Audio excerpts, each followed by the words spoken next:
Bonjour et bienvenue dans notre Kitchen Talk numéro 13.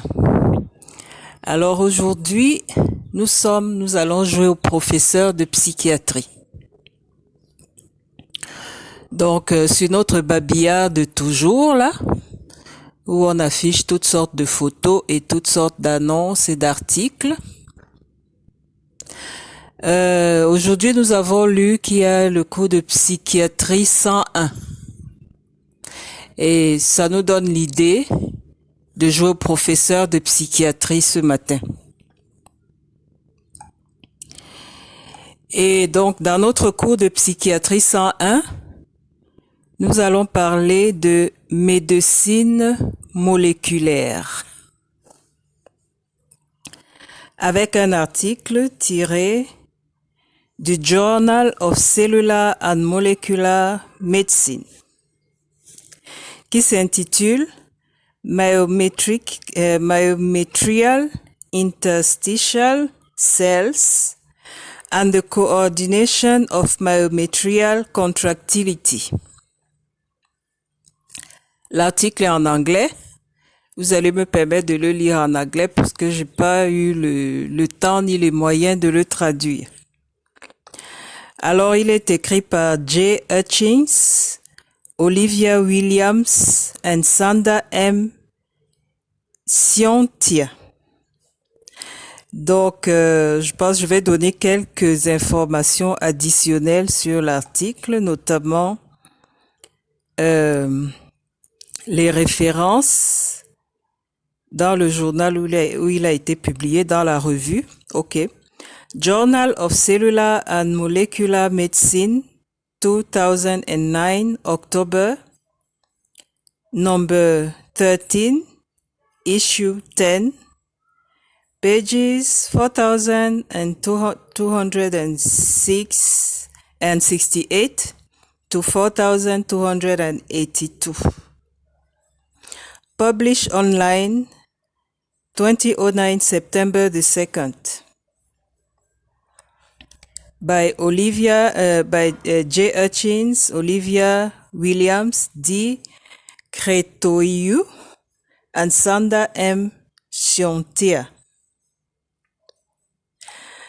Alors, je reviens à l'article. Donc, dans le cadre de notre cours de psychiatrie 101, nous jouons au professeur de psychiatrie.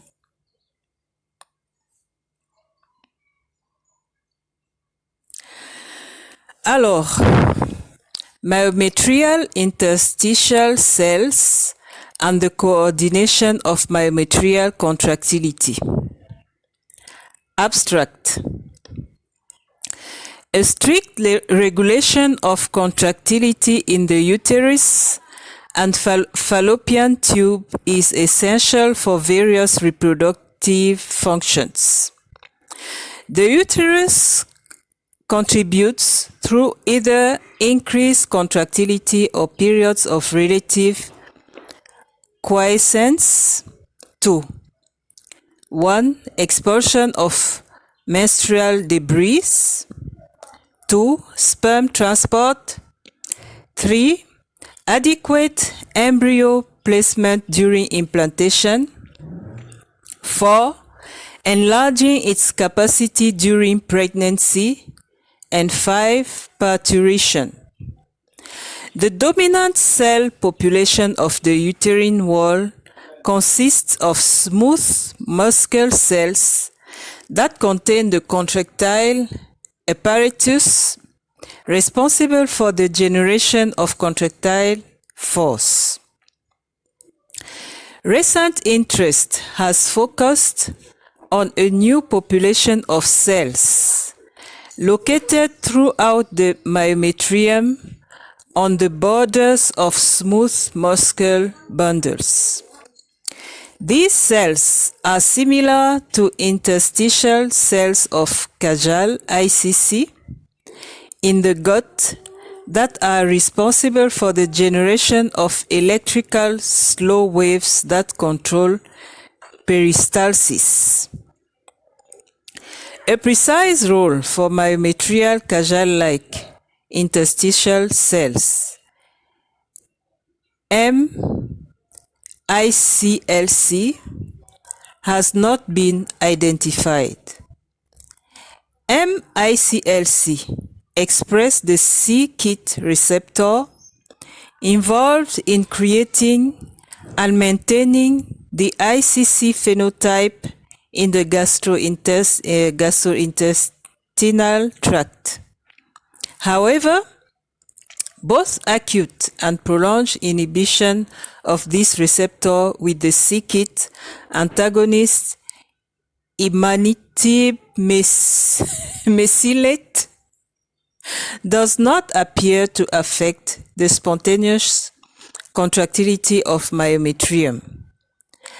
Calcium imaging of live tissue slices suggests that contractile signaling starts on the borders of smooth muscle bundles where MICLC are located, and recently the possible role of extracellular ATP signaling from MICLC has been studied. This manuscript reviews the evidence regarding tissue-level signaling in the myometrium, with a particular emphasis on the anatomical and possible functional aspects of MICLC as new elements of the contractile mechanisms in the uterus. Keywords: interstitial cells, myometrial contractility, c-KIT. Alors, le plan de l'article: Introduction, Nomenclature, Uterine Contractions and the Functional Syncytium Theory.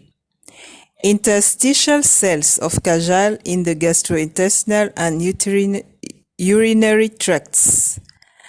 Are there MICLC in the myometrium? The effect of c-KIT inhibition on myometrial contractility.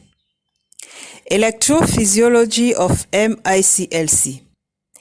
Imaging of tissue-level signals in myometrium.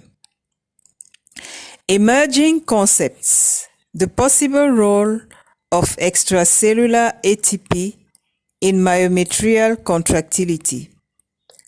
Where do MICLC fit in with a model for the generation of myometrial contractions? Future research directions. Conclusion.